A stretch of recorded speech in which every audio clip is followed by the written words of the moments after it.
Bismillahirrahmanirrahim. Assalamualaikum warahmatullahi wabarakatuh. Inna hamdalillah nahmaduhu wa nasta'inuhu wa nastaghfiruh wa na'udzu billah min syururi anfusina wa min syai'ati a'malina. May yahdihillahu fala mudhillalah wa may yudlil fala hadiyalah. Asyhadu an la ilaha illallah wahdahu la syarikalah wa asyhadu anna Muhammadan abduhu wa rasuluhu alladzi la nabiyya ba'da. Faqala Allah ta'ala fil Qur'anil Karim, a'udzu billahi minasyaitonir rajim. Walan tardo ankal yahudu walan nasoro hatta tatabi'a millatahum. Qul inna hudallahi huwal huda wala inittaba'ta ahwa'ahum ba'da alladhi ja'aka minal ilm ma laka minallahi mi waliyyi wala nasir. Al-ayah. Faqala Rasulullah sallallahu alaihi wasallam, ya'ti ala nasi zamanun la yabqa minal islam ila ismuhu wa la yabqa minal qur'an ila rasmuhu masajiduhum amiratun wa harbu minallahi wal huda wa ulama'uhum syarrun min tahti adami. Taraktu fikum amroini ma in tamaksaktum bihima lan tadilu abada, kitabullah wa sunnatu nabi. Alhamdulillah, kita senantiasa memanjatkan puji dan syukur hanya kehadirat Allah Subhanahu wa taala. Yang mana pada kesempatan yang sangat berbahagia ini, di tempat yang insya Allah paling dimuliakannya di muka bumi, yaitu Baitullah, Masjid As-Shadiqin. Mudah-mudahan tempat ini, Baitullah ini, masjid ini, tempat orang beribadah, bersujud, menggali ilmu, menjadi tempat yang barokah, penuh dengan rahmat, penuh dengan hidayah dan inayah dari Allah Subhanahu wa taala. Dan orang-orang yang memakmurkan masjid ini, termasuk di dalamnya baik itu para pengurus maupun para jamaah, semuanya yang memakmurkan Masjid As-Shadiqin ini senantiasa mendapatkan rahmat, ampunan, dan juga barokah dari Allah Subhanahu wa taala. Amin. Ikhwatul iman yang dirahmati oleh Allah Subhanahu wa taala. Pada kesempatan yang sangat berbahagia ini, kajian kita pada malam hari ini mungkin berbeda dengan kajian-kajian yang lalu, tetapi ini sangat penting untuk disampaikan, yaitu tentang harakatul irtidad atau gerakan pemurtadan. Ya. Jadi kalau kita berbicara soal kemurtadan, itu di dalam Al-Quran banyak sekali ayat-ayat yang menggambarkan ciri-ciri orang-orang yang murtad dari Islam. Ya. Tentu kajian ini tidak lain dan tidak bukan untuk menyudutkan satu golongan tertentu, ya, bukan untuk mendiskreditkan ya kelompok tertentu, tetapi kajian ini penting untuk kepentingan internal umat Islam. Karena suatu hal yang dianggap musibah yang paling besar dalam hidup ini adalah ketika kita keluar dari akidah Islamiyah. Ini sangat amat berbahaya. Karena sekalipun kita beramal kebaikan, misalnya banyak sedekahnya, misalnya banyak sodakohnya, banyak menyumbang kesulitan-kesulitan orang, ya berbuat kebaikan lah. Tetapi kalau akidahnya rusak, maka amal tersebut tidak akan diterima oleh Allah Subhanahu wa taala. Itu masalahnya. Oleh karena itu, sebelum kita beramal soleh di dalam ajaran Islam, Kita diperintahkan oleh Allah supaya kita berakhlak. Nah, berakhlak yang paling baik itu, yang nomor satu yang harus kita luruskan adalah akhlak kepada Allah Subhanahu wa taala. Akhlak kepada Allah Subhanahu wa taala adalah dengan cara tidak menyekutukan Allah dan meluruskan akidah kita supaya akidah kita betul-betul merupakan akidah tauhid, akidah salimah yang selamat daripada syirik dan kekufuran. Oleh karena itu kajian ini sangat penting ya, agar kita jangan sampai terjebak oleh gerakan pemurtadan yang secara tidak langsung, lambat laun tapi pasti, pikiran kita, sikap kita, perbuatan kita akhirnya mengikuti jalan orang-orang yang tidak beriman kepada Allah Subhanahu wa taala. Nah, sebagai pembukaan, mari kita melihat satu ayat dalam Al-Qur'an, yaitu tepatnya di dalam surah Al-Baqarah surat 2 ya, ayat yang ke-120. Nah, ini peringatan Allah kepada orang-orang muslim, kepada orang-orang beriman agar berhati-hati terhadap gerakan-gerakan harakatul irtidad atau gerakan-gerakan pemurtadan ya. Surat Al-Baqarah ayat 120. Ya. أعوذ بالله من الشيطان الرجيم أعوذ بالله من الشيطان الرجيم بسم الله الرحمن الرحيم بسم الله الرحمن الرحيم ولن ترضى عنك اليهود ولا النصارى حتى تتبع ملتهم ولن ترضى عنك اليهود ولا النصارى حتى تتبع ملتهم قل إن هدى الله هو الهدى قل إن هدى الله هو الهدى ولئن اتبعت أهواءهم بعد الذي جاءك من العلم ما لك ولئن اتبعت أهواءهم بعد الذي جاءك من العلم ما لك من الله من ولي ولا نصير ما لك من الله من ولي ولا nasir. Orang-orang Yahudi dan Nasrani tidak akan rela kepadamu sebelum kamu mengikuti agama mereka. Katakan, sesungguhnya petunjuk Allah itulah petunjuk yang sebenarnya. Jika kamu mengikuti keinginan mereka setelah kebenaran sampai kepadamu, Allah tidak akan lagi menjadi pelindung dan penolongmu. Shadaqallah. Shadaqallah. Ayat ini jelas ya? Jelas gak? Jelas. Jelas sekali ya. Yaitu perintah Allah, larangan Allah untuk mengikuti apa?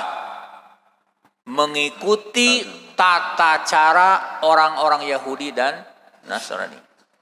Tetapi pada kenyataannya umat Islam yang mayoritas khususnya di Indonesia ini banyak yang mengikuti tata cara mereka.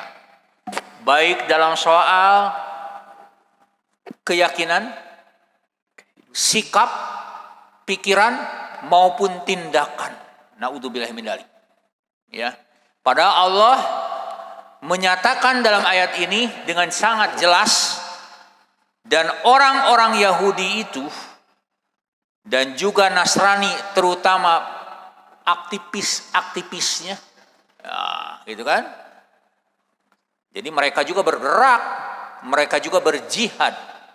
Jadi jihad itu bukan milik umat Islam saja. Salah kalau Anda mengatakan jihad itu milik umat Islam saja.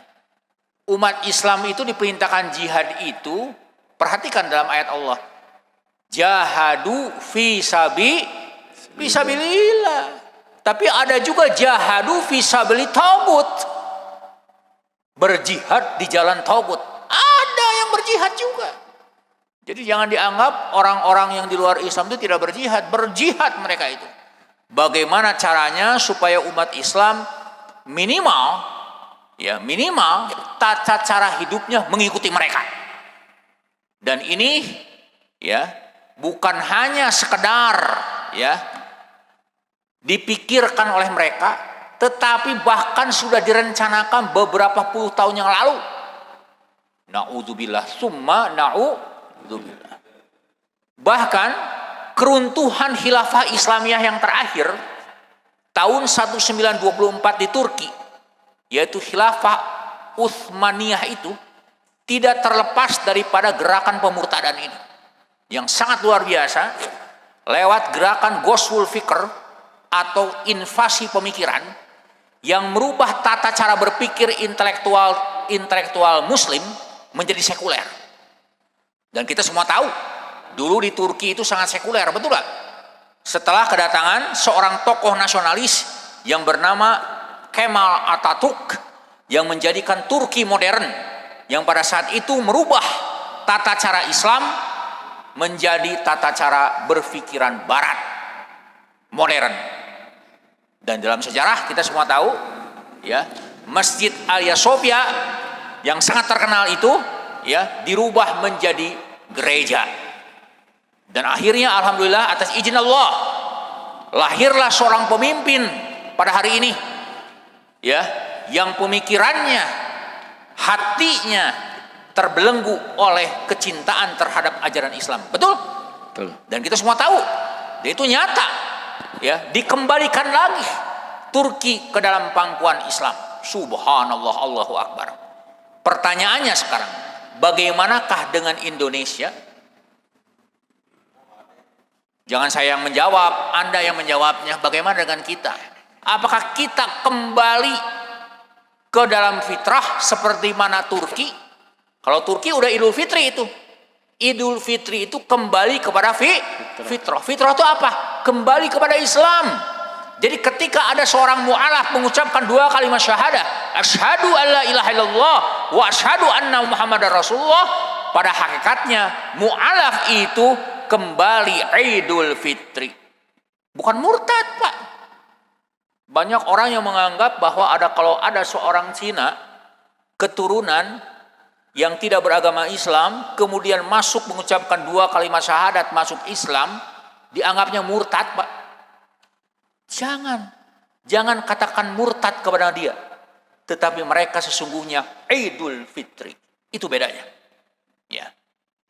Tetapi sebaliknya, kalau ada orang yang tadinya rajin ngaji, cinta kepada Islam, betul? Cinta kepada Allah dan Rasul, cinta kepada Quran, bahkan bercita-cita ingin menegakkan ajaran Islam, tapi dalam perjalanan hidupnya kemudian dia itu terbawa biasanya dalam lewat perkawinan, pernikahan. Hati-hati dengan pernikahan nih, baik itu laki-laki maupun perempuan.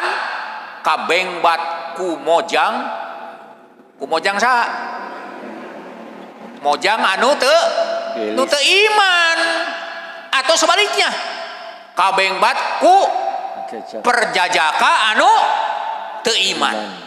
Naudzubillah summa naudzubillah. Ini banyak terjadi. Akhirnya bergeser akidahnya. Nah itulah sedikit demi sedikit tapi pasti mereka meninggalkan Islam, mulai dari cara berfikirnya. Mulai sekuler, menganggap agama itu sama dan sebagainya dan sebagainya. Hati-hati. Padahal Allah dalam ayat ini menyatakan orang-orang Yahudi dan Nasrani tidak akan pernah ridho. Bayangkan, apa bedanya ridho dengan ikhlas? Beberapa kali saya pernah menjelaskan apa bedanya antara ridho dengan ikhlas, apa bedanya ridho dengan izin Allah. Kalau yang namanya ridho itu artinya kepuasan, satisfied. Jadi orang-orang Yahudi dan Nasrani tidak akan pernah puas, terutama aktivis-aktivis mereka, tokoh-tokoh agama mereka, betul? Pemimpin-pemimpin mereka, ketika mereka belum menjadikan engkau wahai Muhammad dan kaummu sebelum kalian semua mengikuti tradisi, mengikuti kemauan, mengikuti sistem mereka. Apa yang disebut dengan milah itu? Milah itu adalah tata cara hidup mereka. Nah, ini ya. Bahkan ada sebuah buku yang dikarang oleh William Jacquard yang berjudul Yahudi Menggenggam Dunia. Itu boleh dibaca bukunya tuh. William Jacquard, judulnya Yahudi Menggenggam Dunia. Sampai hari ini, Pak, di segala bidang. Bahkan sistem keuangan dunia pun dipegang oleh mereka. Kita jangan anggap enteng, kita bangga dengan bank syariah, betul? Alhamdulillah. Tapi bank syariah kita ini masih menginduk, pusatnya itu masih menginduk kepada sistem keuangan barat. Betul? Contoh seperti di kita. Semua bank syariah yang ada di Indonesia itu menginduk ke BI. Sedangkan BI itu menggunakan sistem bukan syariah. Masih sistem riba. Jadi sebetulnya sistem keuangan dunia masih dipegang oleh orang-orang Yahudi. Sangat luar biasa. Ya, walaupun jumlahnya sangat kecil di dunia ini, populasinya itu tidak bisa dibandingkan dengan kita, jauh sekali, tetapi pengaruh mereka sangat mendunia di segala bidang kehidupan ini. Ini luar biasanya. Ya. Makanya sini Allah menyatakan, mewanti-wanti kepada umat Islam bahwa Anda harus berhati-hati. Yahudi dan Nasrani tidak akan pernah ridho, tidak akan pernah rela sebelum umat Islam mengikuti tata cara hidup mereka. Katakanlah wahai Muhammad kepada mereka, sesungguhnya petunjuk Allah itulah petunjuk yang sebenarnya. Apa petunjuk Allah itu? Apa yang disebut dengan hudan itu? Yaitu Al-Quran. Di dalam berbagai macam ayat dalam Al-Quran, Allah menyatakan bahwa Al-Quran adalah merupakan petunjuk. Betul gak? Petunjuk artinya rambu-rambu yang harus diikuti oleh orang-orang yang mengikuti jalan yang lurus. Tetapi kalau misalnya umat Islam tidak mau mengikuti jalan yang lurus tersebut, andai kata umat Islam tidak mau mengikuti petunjuk Al-Quran, maka Allah menyatakan, jika engkau mengikuti keinginan mereka setelah ilmu datang dan sampai kepadamu, geus ngaraji ya, jika mulai urang geus ngaraji ya, geus ngarti karena ilmu, tahu mana yang hak dan tahu mana yang batil, betul? Tahu mana yang syirik dan mana yang tauhid, betul? Tahu mana yang kufur dan mana yang iman, betul gak? Tahu mana itu yang batil dan yang hak, betul gak? Dengan kita ngaji, sudah tahu kebenaran, sudah tahu apa yang namanya ilmu itu. Tetapi karena hawa nafsu kita, karena keinginan kita terhadap dunia dan segala isinya, maka kita mengikuti keinginan mereka. Apa yang terjadi? Tidak akan ada bagimu pelindung dan penolong dari Allah sedikit pun juga. Na'udzubillah, summa na'udzubillah. Jadi ayat ini adalah merupakan peringatan kepada siapa? Kepada umat Islam. Ya, jadi ketika umat Islam mengikuti keinginan mereka, bukan mengikuti petunjuk Allah, maka Allah melepaskan diri, tidak akan pernah menolong umat Islam. Na'udzubillah, summa na'udzubillah. Kemudian, saudara sekalian, di dalam ayat lain masih surat Al-Baqarah juga, mari kita lihat ayat 190. Nah, ini tentang gerakan pemurtadan ya, 190.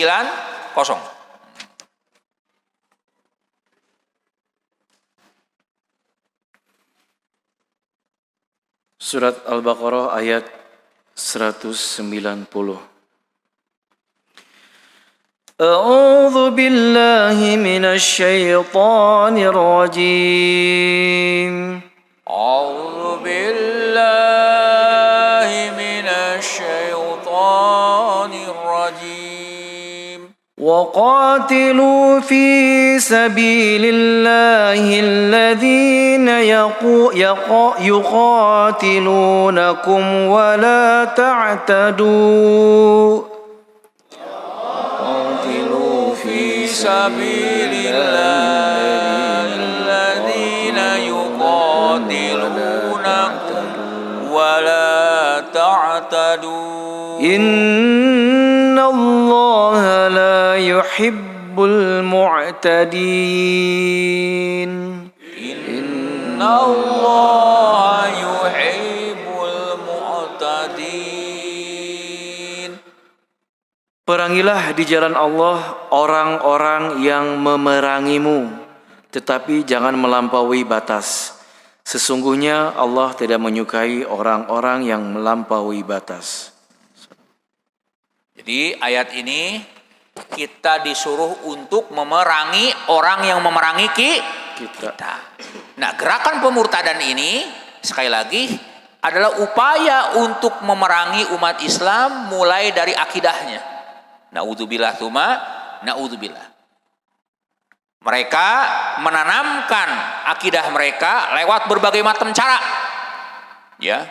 Baik dari segi pendidikan, ekonomi, ya.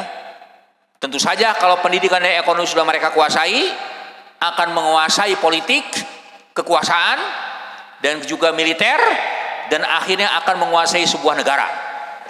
Nah, ini penting sekali pelajaran ini. Al-Quran mengajarkan kepada kita agar umat Islam harus bersiap siaga. Ya, ketika mereka menyerang, maka kita diperbolehkan dan diizinkan oleh Allah untuk memerangi mereka. Tapi ingat, fi sabilillah, di jalan Allah. Jadi kalau misalnya memerangi di jalan Allah, artinya harus dengan cara-cara yang dibenarkan oleh syariat. Nah, ini yang harus kita pelajari, betul gak? Jadi tidak boleh sembarangan, ya. Ada aturannya. Bahkan di dalam Islam berperang itu ada aturannya. Masuk WC aja ada aturannya. Ya, kaki mana dulu yang harus masuk? Kaki kanan dulu yang pertama kali masuk, betul kan? Ada aturannya. Apalagi perang, ada aturannya. Ya. Mana yang harus kira-kira diperangi, mana yang tidak boleh diperangi, mana yang harus dibunuh, mana yang tidak boleh dibunuh. Itu ada aturannya dengan jelas. Ya. Bahkan di dalam Islam peperangan juga ada akhlaknya, betul nggak? Tidak boleh sembarangan. Bahkan tanam-tanaman tidak boleh dirusak. Ketika bala tentara Islam melewati kerumunan daripada pohon-pohonan tersebut, tidak boleh kita tebang, tidak boleh kita rusak, bahkan binatang-binatang pun tidak boleh kita bunuh secara sembarangan. Itu akhlak di dalam Islam, dalam peperangan, apalagi di luar peperangan. Nah, jadi sekali lagi, berperang di dalam Islam harus fi sabilillah. Untuk apa? Alladzina yuqatilunakum, yaitu orang-orang yang memerangi kalian. Oleh karena itu, gerakan pemurtadan ini harus dilawan enggak? Harus dilawan dong. Ya. Wala ta'tadu. Tapi ingat, ketika kita melawannya tidak boleh melampaui batas. Tidak boleh melampaui batas. Apa batas itu? Batas-batas etika, batas-batas akhlak, batas-batas hukum, itu tidak boleh dilanggar. Nah, itu. Jadi dalam Islam peperangan pun ada aturannya yang tidak boleh dilanggar, gitu. Karena Allah tidak menyukai orang-orang yang melampaui batas. Jadi sekali lagi, ayat ini menunjukkan kepada kita bahwa gerakan pemurtadan yang dilakukan oleh musuh-musuh Islam, terutama tokoh-tokoh Yahudi dan Nasrani, harus dilawan. Tetapi ingat, melawannya harus fisabilillah. Itu ya. Kemudian Bapak Ibu sekalian yang dirahmati oleh Allah Subhanahu wa taala, mari kita lihat lagi pelajaran yang lain. Dalam ayat lain, Allah Subhanahu wa taala mengingatkan kepada kita, bagaimanakah kalau umat Islam ya, ketika menghadapi orang-orang tersebut, justru umat Islam terpengaruh. Yang sebagaimana yang dikatakan di dalam surah Al-Baqarah 120. Apa yang terjadi? Maka mari kita lihat ayatnya, surat An-Nisa ya, ayat ke-137. Masih surat Al-Baqarah, maaf. Al-Baqarah dulu, surat Al-Baqarah ayat 217 ya. Surat Al-Baqarah ayat 217 ya. Maaf. Ya.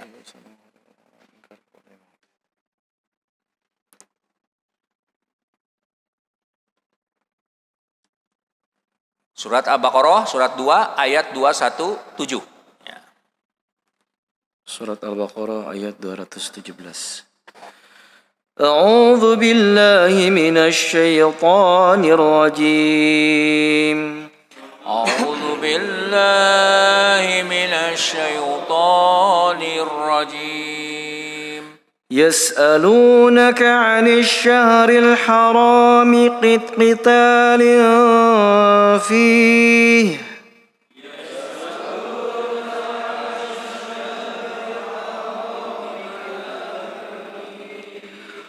قل قتال فيه كبير وقتال فيه كبير وصد عن سبيل الله وكفر به والمسجد الحرام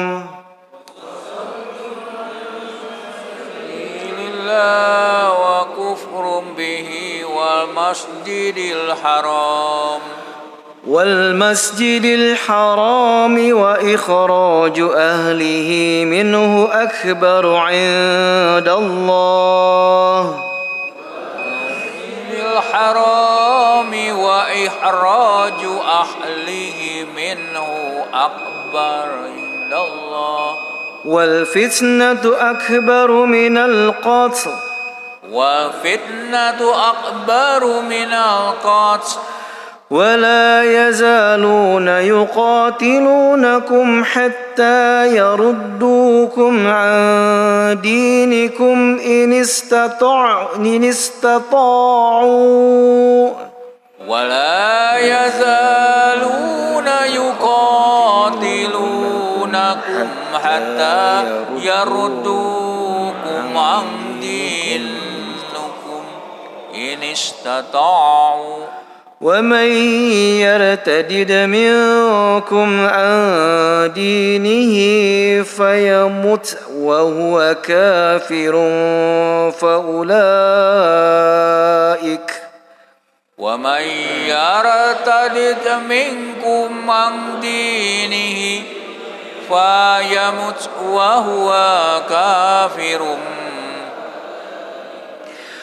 وهو كافر فأولئك حبطت أعمالهم في الدنيا والآخرة وهو كافر فأولئك حبطت أعمالهم في الدنيا والآخرة وأولئك أصحاب النار وأولئك أصحاب النار هم فيها خالدون هم فيها خالدون. Mereka bertanya kepadamu Muhammad tentang berperang pada bulan haram. Jawablah bahwa berperang pada bulan itu dosa besar, namun menghalangi orang dari jalan Allah, ingkar kepadanya, menghalangi orang masuk Masjidil Haram, dan mengusir penduduk dari sekitarnya, dosanya lebih besar dalam pandangan Allah. Bahkan fitnah lebih kejam daripada pembunuhan. Jika sanggup, mereka tidak akan berhenti memerangimu sampai kamu murtad atau keluar dari agamamu. Siapa saja yang murtad dari agamanya, lalu ia mati dalam kekafiran, maka amal mereka di dunia dan di akhirat akan sia-sia. Mereka menjadi penghuni neraka dan kekal di dalamnya. Subhanallah. Kita azan dulu ya, karena sudah masuk waktu Isya.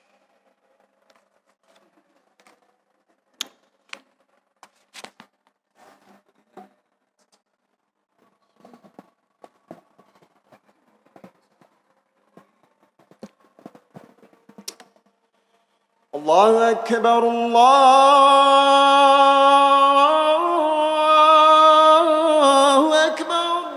Allahu Akbar, Allahu Akbar. Allahu Akbar, Allahu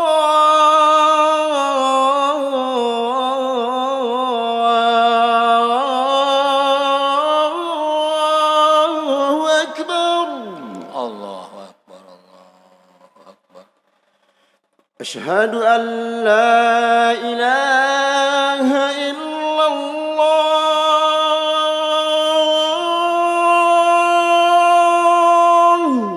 Asyhadu an la ilaha illallah.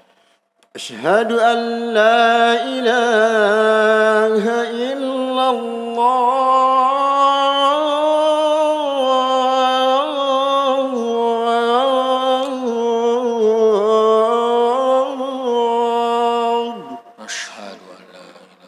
illallah. أشهد أن محمدا رسول الله.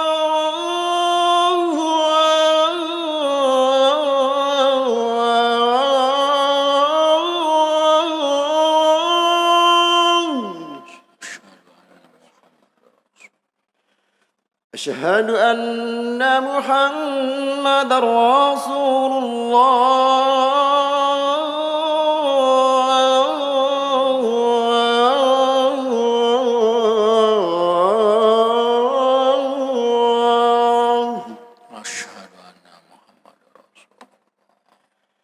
حي على الصلاة.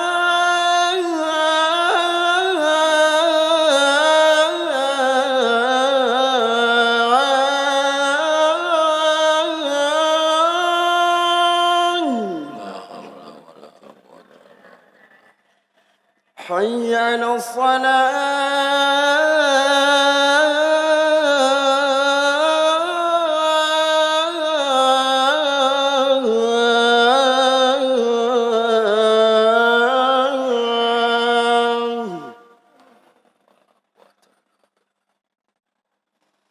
حي على الفلاح.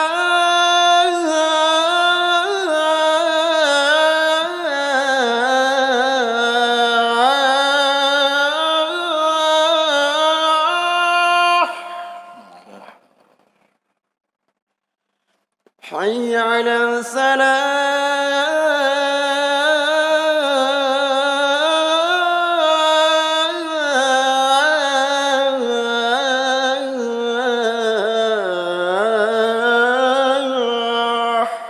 La haula. الله أكبر، الله أكبر. Allahu Akbar. لا إله إلا الله. La ilaha illallah. Ya. Kita lanjutkan. Mangga artinya tadi ya belum? Sudah. Surat Al-Baqarah ayat 217.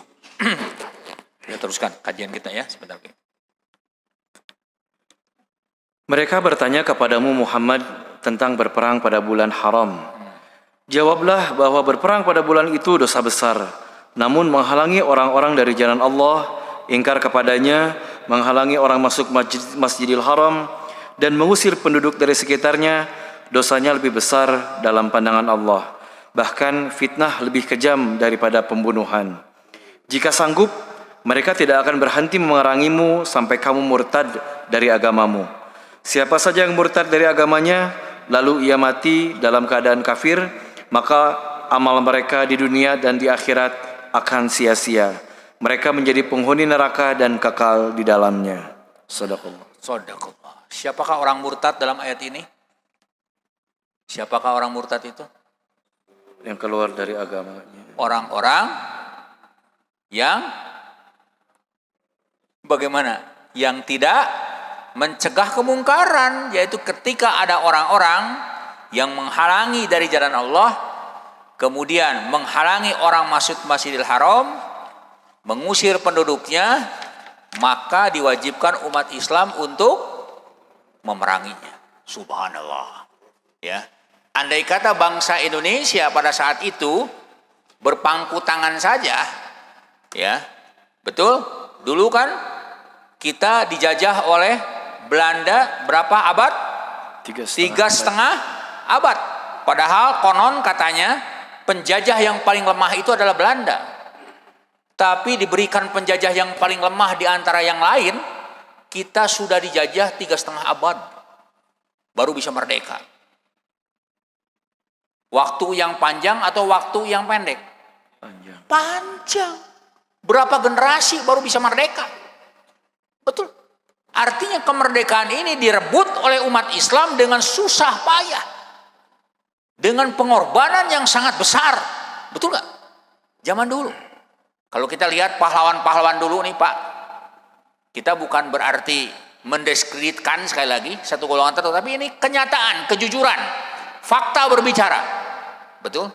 Baik itu pahlawan-pahlawan lokal. Zaman dahulu ada yang namanya dari Makassar Sultan Hasanuddin. Dari Aceh jangan disebut lagi. Banyak sekali. Betul? Tengku Cik Ditiro. Cut Nyadin. Betul? Siapa lagi? Imam Bonjol. Bangsa cucutan lah gitunya. Kampung namanya. Semuanya melawan penjajah.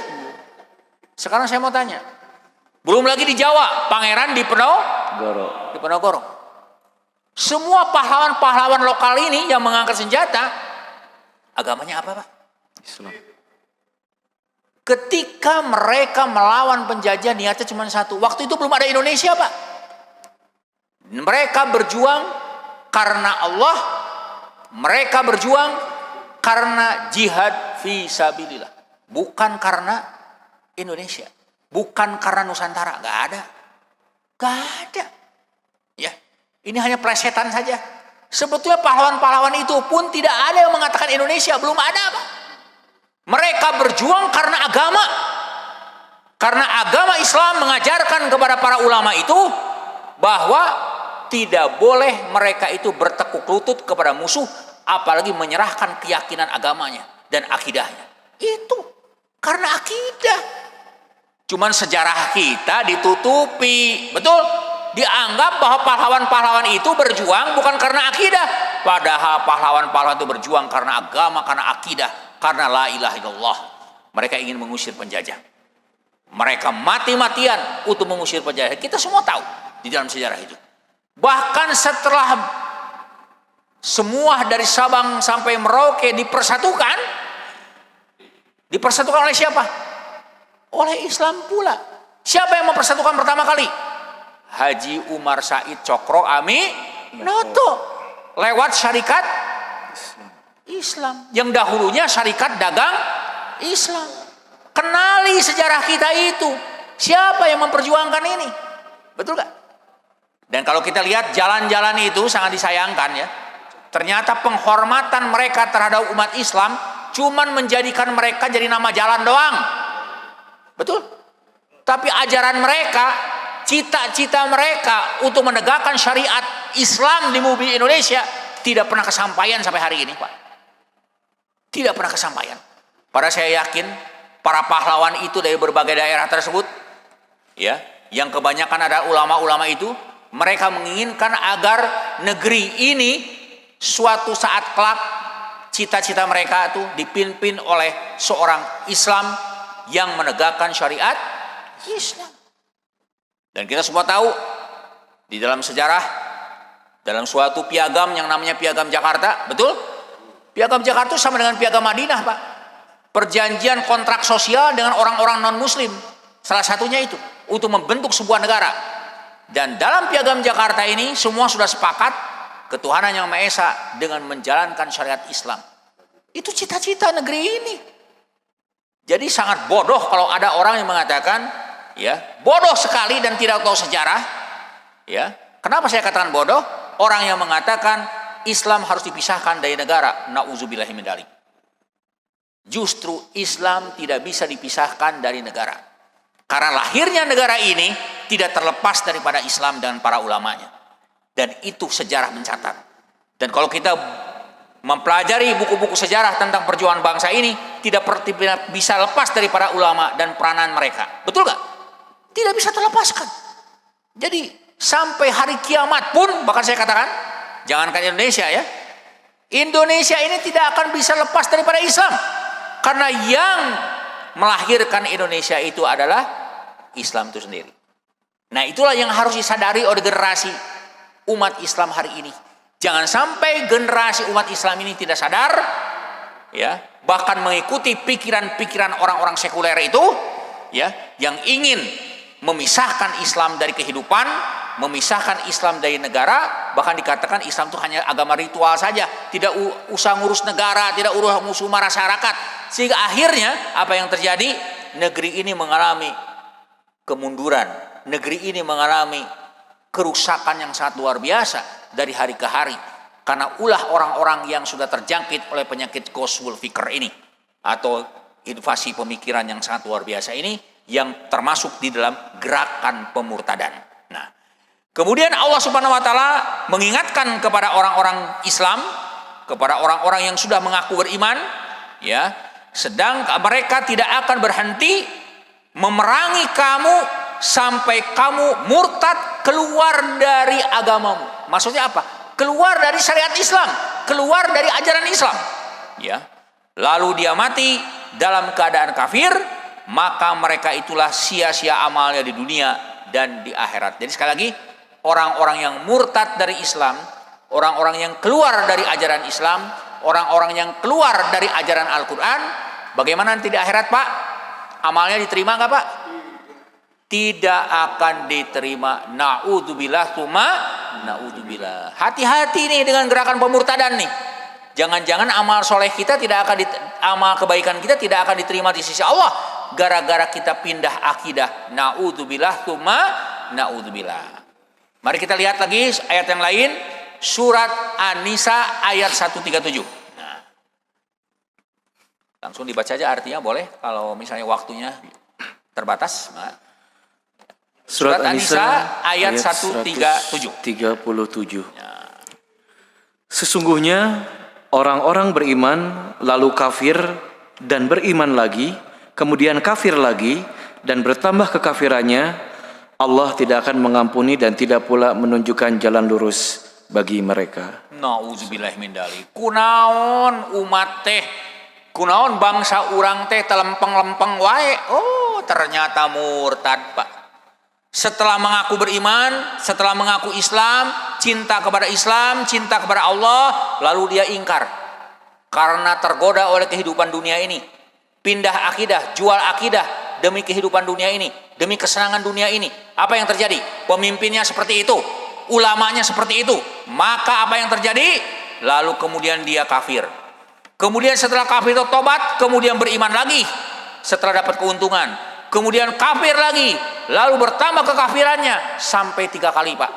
Maka Allah akan mengunci hatinya, maka Allah tidak akan mengampuni mereka dan tidak pula menunjukkan mereka ke jalannya yang lurus. Na'udzubillah tsumma na'udzubillah. Jadi kalau hati kita sudah dikunci, hati kita sudah berkarat karena kerusakan dan hubud dunia, maka kita lebih mencintai kepada dunia ini daripada kepada keimanan. Apa yang terjadi? Maka Allah akan menutup hatinya dan membiarkan mereka dalam keadaan sesat, dan mereka tidak akan ditunjukkan ke jalan yang lurus. Na'udzubillah tsumma na'udzubillah. Inilah bahaya kemurtadan, ya. Kemudian saudara sekalian yang dirahmati Allah Subhanahu wa taala, masih ada waktu. Mari kita lihat surat Ali Imran surat 3. Bagaimanakah keadaan kita kalau kita tidak memiliki pemimpin yang mau menegakkan Islam dalam kehidupan ini? Nah, ini mari kita lihat surat An-Nisa surat Ali Imran, ya. Kita lihat terlebih dahulu ayat ke-165. Nah, kita lihat surat 3 ayat 165, ya.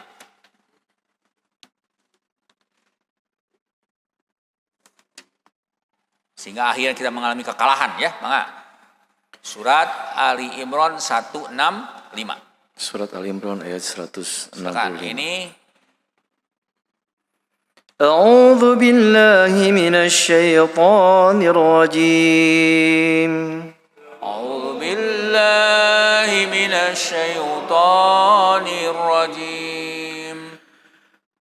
Awalamma asabatkum مصيبة قد أصبتم مثليها قلتم أن هذا أولما أصابتكم مصيبة قد أصبتم مثليها قلتم أن هذا قل هو من عند أنفسكم قلتم أن هذا قل هو من عند أنفسكم إن الله على كل شيء قدير إن الله على كل شيء قدير. Sadaqallah. Mengapa kamu heran ketika ditimpa musibah kekalahan pada perang Uhud? Padahal kamu telah menimpakan musibah 2 kali lipat kepada musuh-musuhmu pada perang Badar. Kamu berkata, dari mana datangnya kekalahan ini? Katakanlah, itu dari kesalahan dirimu sendiri. Sungguh Allah Maha Kuasa atas segala sesuatu. Subhanallah. Sadaqallah ya. Ayat ini bercerita tentang perang Uhud.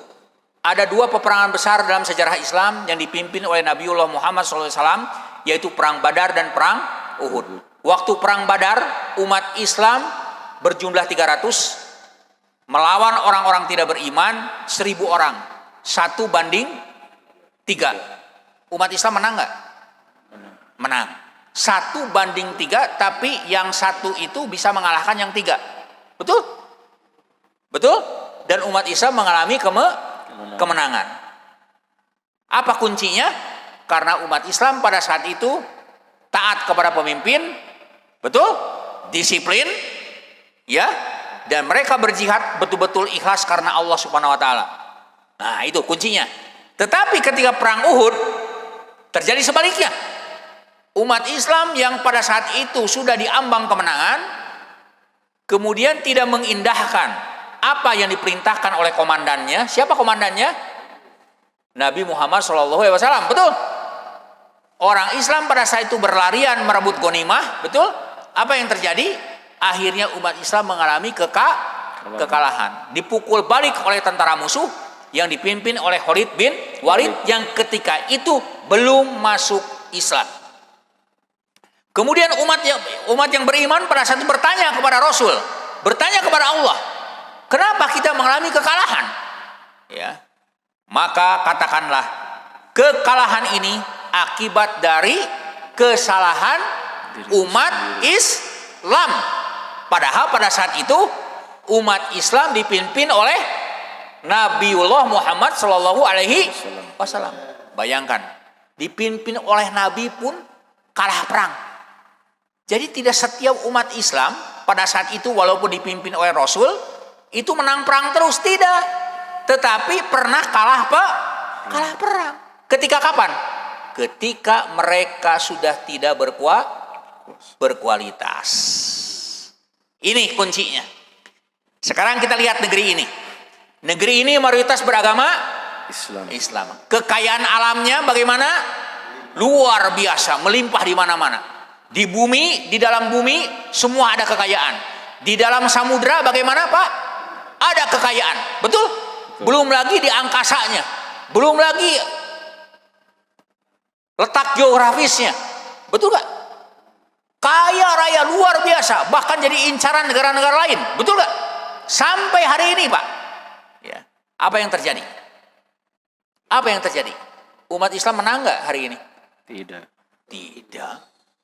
Sekarang saya mau tanya, partai Islam hari ini menang gak? Tidak yang menang, Pak. Dari hari ke hari partai Islam makin merosot. Setuju?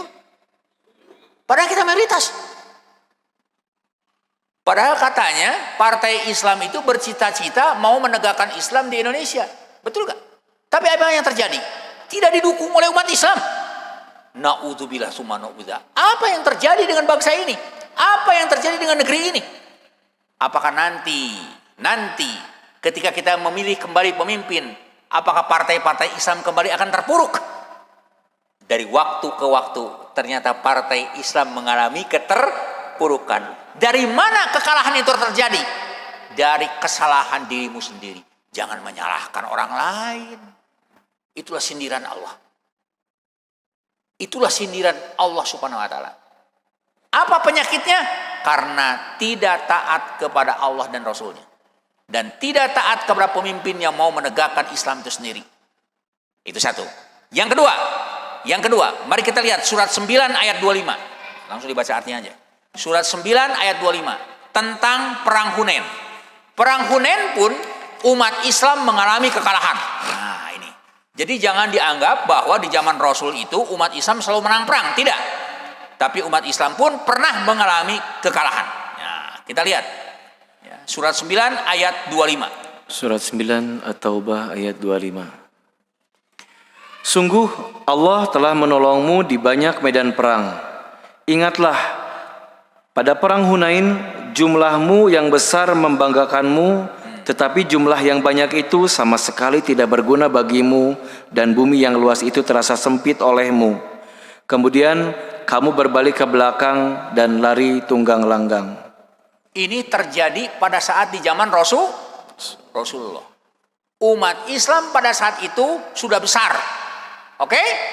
Sudah besar waktu perang Hunain itu. Tetapi penyakit umat Islam pada saat itu terjangkit penyakit. Penyakit bangga tentang jumlah. Betul? Kita bangga dengan jumlah kita.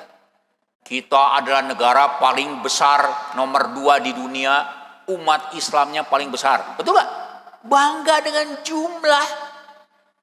Bangga dengan jumlah, tidak diikuti dengan kualitas. Apa yang terjadi? Tidak menguasai apapun. Tidak menguasai apapun. Ekonomi bukan di tangan kita lagi. Setuju? Sekarang politik kekuasaan pun bukan di tangan umat Islam. Minimal di tangan orang sekuler. Orang yang mengaku Islam tetapi tidak mau menegakkan Islam. Itulah orang sekuler. Dan orang sekuler itu, Bapak Ibu sekalian, saudara sekalian, kalau kita mau jujur, orang sekuler itu adalah orang fasik. Bukan orang beriman. Orang sekuler itu orang fasik, orang munafik, bukan orang beriman. Nah, itu. Oleh karena itu sekali lagi ya, bagaimana caranya agar kita kembali bangkit untuk merebut kembali hak kita. Oleh karena itu umat Islam harus mulai hari ini menghilangkan diri dari sifat membangga-banggakan jumlah. Mari kita tingkatkan kualitas diri. Setuju? Bahkan Rasulullah bersabda dalam sebuah sabdanya, "Man kana yaumuhu khairun min amsihi fahuwa muflihun." Barang siapa yang hari ini jauh lebih baik daripada hari kemarin, maka dia termasuk orang-orang yang akan mendapatkan kemenangan. Jadi kalau kita ingin menang, maka jawabannya cuma satu. Kita harus lebih baik daripada yang lalu. Itu pertama. Yang kedua sekarang, ya. Apa yang menyebabkan kaum mukminin itu menjadi kalah dalam medan pertempuran waktu perang Hunain? Pertama, membanggakan jumlah. Yang kedua, Allah menyatakan jumlah yang banyak itu sama sekali tidak berguna bagimu. Hati-hati. Allah sama sekali tidak menginginkan jumlah yang banyak tapi centang perenang tidak berkualitas. Jadi artinya Islam ini mengajarkan kepada umatnya untuk berkualitas. Hati-hati. Ya, makanya kenapa? Orang-orang yang tidak akan mengalami kerugian adalah orang-orang yang amanu wa amilu sholihat. Orang-orang yang beriman dan senantiasa beramal soleh. Amal soleh itu bukan amal salah, Pak. Amal soleh itu amal yang senantiasa mengalami perubahan, yang senantiasa mengalami perbaikan dari hari ke hari. Itu yang disebut amal soleh. Dari kata islah. Islah itu artinya perbaikan. Ya. Itulah yang tidak akan rugi. Ya. Sedangkan kalau kita setiap hari berbuat amal yang salah lagi, bahkan kita jatuh ke dalam lubang yang sama dengan kesalahan yang sama, maka kita seperti orang-orang bego, seperti orang-orang yang dungu, yang tidak pernah belajar dari kesalahan. Nah, jadi ayat-ayat yang kita baca pada hari dan malam hari ini merupakan teguran dari Allah kepada umat Islam, kepada bangsa kita khususnya, agar kita sadar terhadap kesalahan-kesalahan yang kita lakukan selama ini. Oleh karena itu, jangan sekali-kali kita berbangga dengan jumlah, tapi tingkatkanlah kualitas diri. Kemudian ketika kita tidak berguna dan bumi yang luas itu akan terasa sempit bagimu, kemudian kamu berbalik ke belakang, murtad dan lari tunggang langgang. Nah, sekarang ada ayat yang merupakan penutup untuk hari ini, untuk bahasan hari ini, yaitu surat Ali Imran ayat 144. Mudah-mudahan berguna bagi kita semua. Surat Ali Imran surat 3 ayat 144. Itulah ayat penutup untuk kajian hari ini. Surat Ali Imran ayat 144. A'udzu billahi minasy syaithanir rajim. A'udzu billahi minasy syaithanir rajim.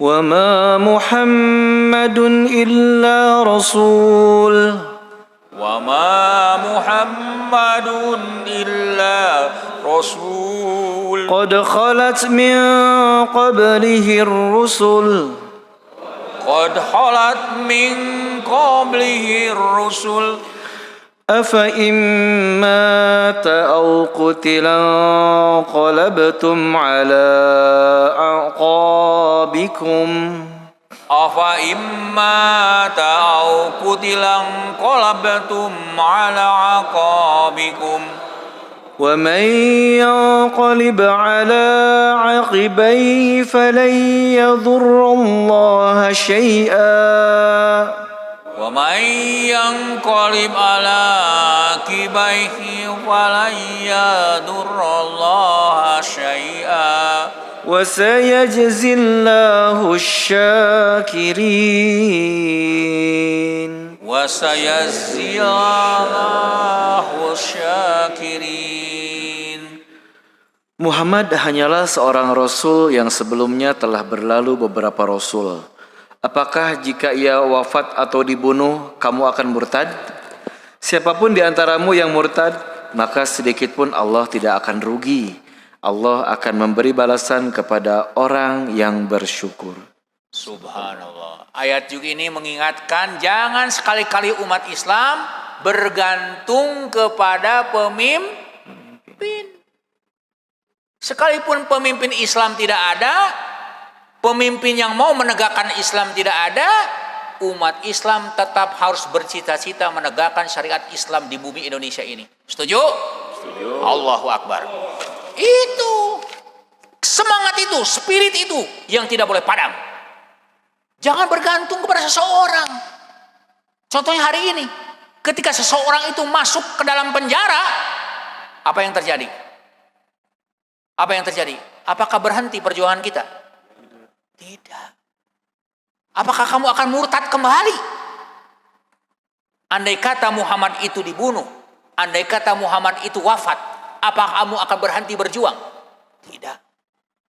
Inilah yang membakar Abu Bakar As-Siddiq. Inilah yang membakar Umar bin Khattab yang meneruskan perjuangan Nabiullah Muhammad SAW. Dan kita semua tahu dalam sejarah, ketika Rasulullah wafat, bagaimana perkembangan agama Islam pada saat itu? Semakin berkembang atau semakin menyusut setelah sepeninggal Nabi? Semakin berkembang, bahkan Umar bin Khattab mampu menegakkan, bahkan menyebarkan Islam sampai ke dataran Eropa. Luar biasa umat Islam zaman dulu itu. Betul? Karena spirit daripada ayat ini. Apakah kamu akan murtad kembali setelah Rasul itu wafat atau Rasul itu terbunuh? Tidak. Ya. Sekali lagi, sekalipun pemimpin itu tidak ada di tengah-tengah kita, tetapi umat Islam tidak boleh hilang cita-citanya untuk menegakkan syariat Islam di bumi Indonesia ini. Itulah pesan yang bisa saya sampaikan di dalam kajian malam hari ini. Mudah-mudahan bermanfaat, terutama bagi generasi muda. Marilah kita thalabul ilmi yang rajin, ya. Kita memahami Quran yang benar sehingga akhirnya kita terselamatkan dari bencana dan musibah yang menimpa kita, yaitu musibah akidah dan musibah agama. Na'udzubillah tsumma na'udzubillah. Bahkan lebih hebat daripada musibah COVID-19. Saya kira begitu apa yang saya sampaikan. Mohon maaf bila ada kekurangan, karena sebenarnya kebenaran itu datangnya semata-mata dari Allah, sedangkan kesalahan itu semata-mata datangnya dari diri saya pribadi. الله